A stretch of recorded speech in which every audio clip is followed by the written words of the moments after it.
Why does your hair seem to fall flat faster than your morning coffee cools? You style it, spray it, and just a few hours later, it's lost its lift again. For so many women over 50, this isn't just a bad hair day. It's an everyday struggle that can chip away at your confidence. But here's the truth. It's not always age, genetics, or bad luck. Most of the time, it comes down to a handful of small habits, mistakes almost every woman makes without realizing. And once you know them, you'll get back the soft, bouncy hair you used to love. In this video, I'll share the 5 most common mistakes I've seen, and more importantly, the simple fixes that can make your hair look fuller, livelier, and more beautiful at any age. So stay with me, because sometimes just one little shift is all it takes to feel like yourself again. If this kind of advice resonates with you, I'd love to have you join our community here at Chic Over 50. Go ahead and hit that subscribe button so you'll never miss the next tip that could make your everyday routine easier and a whole lot more elegant. So let's start with a mistake many women make without realizing, thinking their hair is thin when it's actually just fine. Mistake 1. Confusing fine hair with thin hair. Have you ever stood in front of the mirror and thought, my hair just looks so thin these days? Here's the truth. Sometimes what we call thin hair isn't actually thin at all, it's fine. And that difference matters more than most people realize. Fine hair is about the size of each strand. Picture holding a single hair between your fingers. It feels silky, delicate, almost invisible. That's fine hair. You can have thousands of those baby-soft strands covering your head. And yet, because each one is so slim, the whole head of hair can collapse easily and lose body. Thin hair, on the other hand, is about density, how many strands you have on your scalp. Someone can have thick, coarse strands, but fewer of them overall, leaving empty spaces that make the hair look sparse. Or another woman can have a full head of ultrafine strands, lots of coverage, just a different texture. Think of it like a bouquet of flowers. You might have a vase filled with dozens of delicate wildflowers, tiny but abundant, creating fullness, or you might place just a handful of big, bold sunflowers in the vase. Each flower is sturdy, but there aren't many of them. Both bouquets are beautiful, but they look very different, right? Now, why does this distinction matter? Because if you mistake one for the other, you'll probably choose the wrong haircut, the wrong products, or the wrong styling tricks. Fine. Dense hair usually needs lightweight products that create grip and lift nothing too heavy. But sparse, coarse hair benefits more from techniques that boost coverage, like layering, color placement, or even volume-building cuts. This isn't about labeling your hair as good or bad. It's about understanding its nature, so you can finally work with it instead of fighting against it. Imagine how much frustration you could save if every time you tried a product, you knew why it should work for your specific type. Doesn't that sound freeing? And here's something empowering. Once you can name what you're really dealing with, fine or thin, you're already halfway to a solution. Knowledge takes away the blame we often put on ourselves when hair just won't behave. It's not you failing, it's simply a matter of strategy. So the next time you catch yourself sighing, my hair is too thin, pause for a moment, ask, is it truly thin, or is it just fine? That little shift in awareness could completely change how your hair responds to the care you give it. Because the real struggle for so many women isn't just about the strands themselves, it's about the invisible factors we often overlook, the ones happening inside our bodies and our lives. And when we don't take the time to understand those, that's where even more frustration begins. Mistake 2. Guessing the cause of hair loss without clarity. Have you ever noticed more strands on your pillow or a widening part line and instantly thought, I need a new shampoo, maybe a supplement, maybe both? It's such a natural reaction we want to fix the problem fast. But here's the catch. If you don't know what's truly happening beneath the surface, you could be throwing time and money at the wrong solution.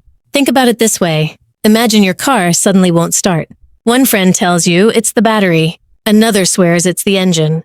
So you spend money replacing both. But when you turn the key, nothing changes. Later, a mechanic points out the obvious. It was just a loose cable the whole time.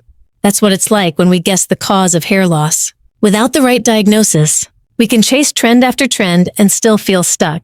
Hair shedding and thinning can come from many different places. Sometimes it's hormonal shifts, menopause, a postpartum, or simply the natural rhythm of aging. Sometimes it's side effects from medications like blood pressure pills or antidepressants. For others, it could be low thyroid activity, vitamin deficiencies, or even stress that quietly builds up and pushes hair into a temporary shedding phase. The truth is, not all thinning looks or feels the same. And because the reasons vary, so do the solutions. That's why it's worth pausing before you rush to buy another miracle product.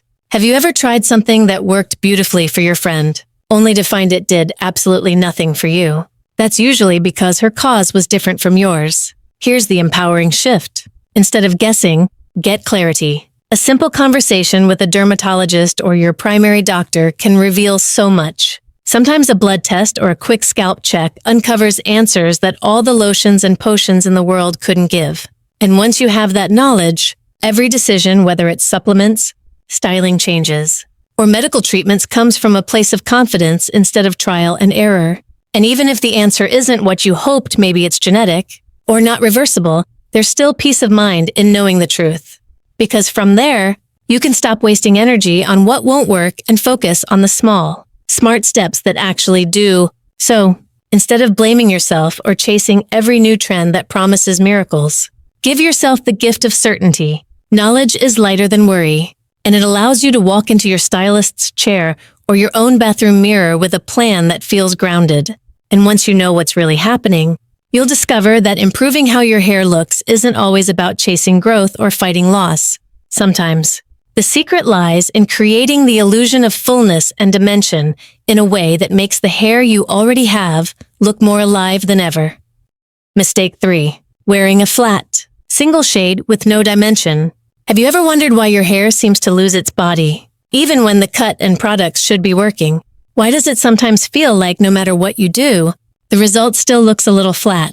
Many women over 50 feel that way. And here's something surprising. It's often not the cut or even the products. It's the color. When hair is all one solid shade, even if the color itself is beautiful, it creates a flat surface. Light has nowhere to bounce, no shadows to play with, no contrast to catch the eye. The result?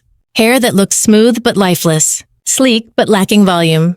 Now, picture this. Imagine a wall painted pure white, clean, neat, and simple, but under bright light, it can feel two-dimensional, almost sterile. Add just a little shadow, a wash of light, a few strokes of texture, and suddenly, that same wall comes alive. Hair works exactly the same way. Adding dimension through highlights, lowlights, or soft balayage is like giving your hair a spotlight and a shadow at the same time. It creates the illusion of movement, depth, and fullness without adding a single extra strand. And here's the good news. It doesn't need to be drastic. Even a few subtle tones, just a shade lighter or darker than your natural color, can make a dramatic difference. Worried about upkeep? You don't have to be. Many modern techniques are designed to grow out gracefully. Balayage, baby lights, or soft low-light weaving can last months before needing a refresh. For many women, a touch-up only every 5 or 6 months is enough, or even just once a year if you prefer a more natural fade. And let's clear one thing up. Dimension isn't about hiding who you are. It's not about pretending your grays don't exist or chasing the hair you had in your 30s. It's about enhancing what you have today, making the most of the strands you see in the mirror right now. Sometimes, all it takes is a little shimmer of light here, a gentle shadow there, and suddenly your hair looks fuller, richer, more alive. So ask yourself, when was the last time your hair color really worked with your texture instead of against it? Could a hint of contrast make you feel like your hair has more movement, more body, more life? Because sometimes, the secret to volume isn't adding more product or spending more time styling, it's removing that sense of flatness. And once you notice how something so small can change the way your hair catches the light, you'll also start noticing the little habits throughout your day that quietly take away that lift you worked so hard to create. Mistake 4. Constantly touching your hair without realizing it. Have you ever caught yourself twirling a strand while you're deep in thought? Or tucking your hair behind your ear a dozen times in a single conversation? Most of us do it without even thinking. It's almost like a comfort gesture, a small habit that feels harmless.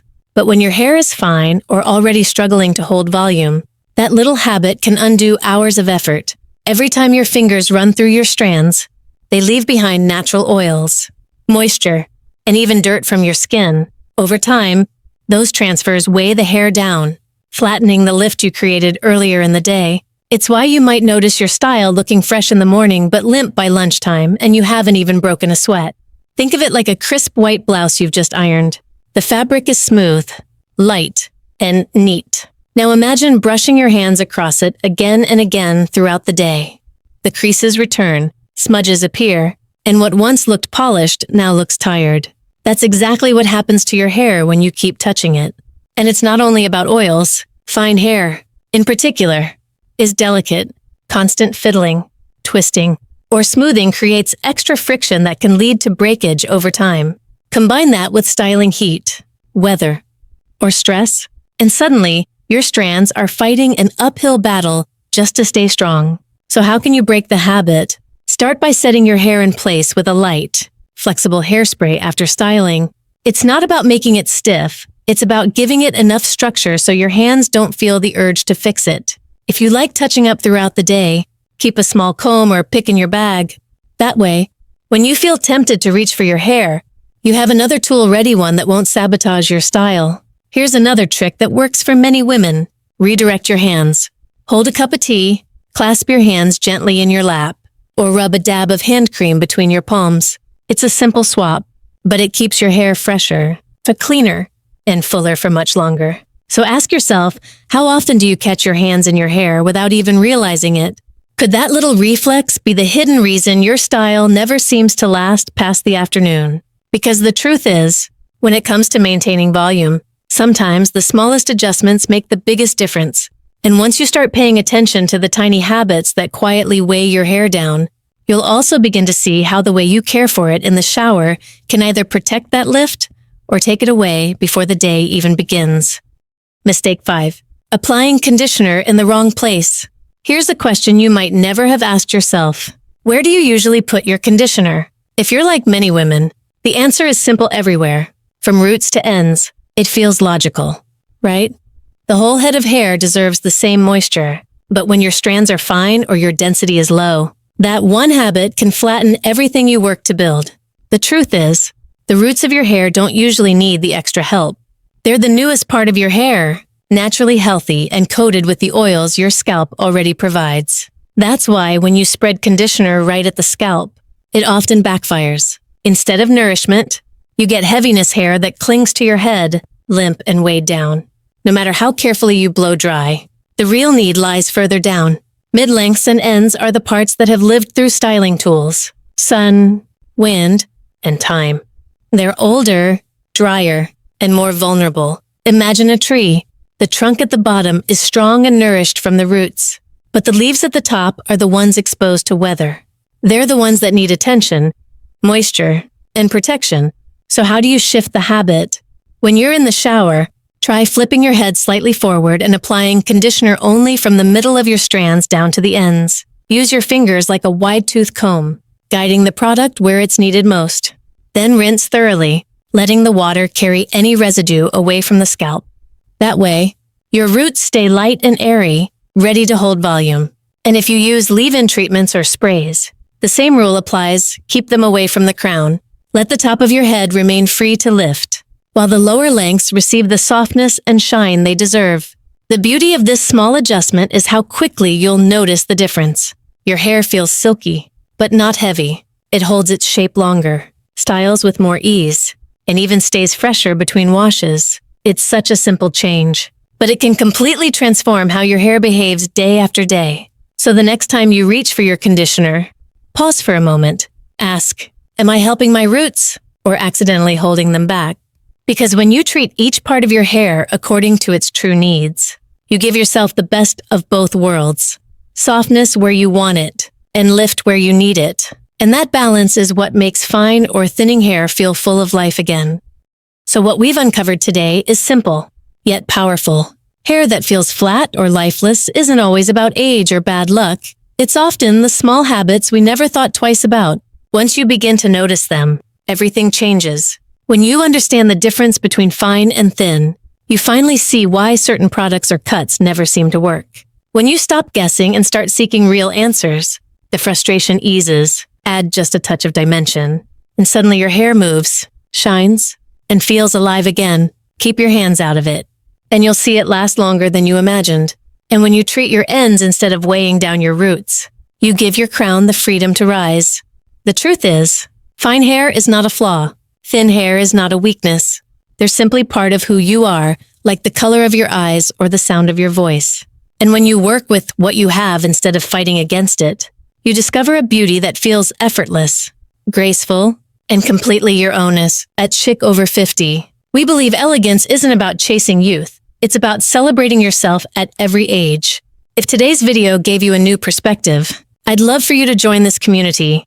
Just tap subscribe, so you'll always have a place to come back to for tips, encouragement, and a reminder that you deserve to feel beautiful every single day. And if you're ready to take the next step, our upcoming video will show you the best haircuts to create volume without losing length. Because your next great hair day could be closer than you think.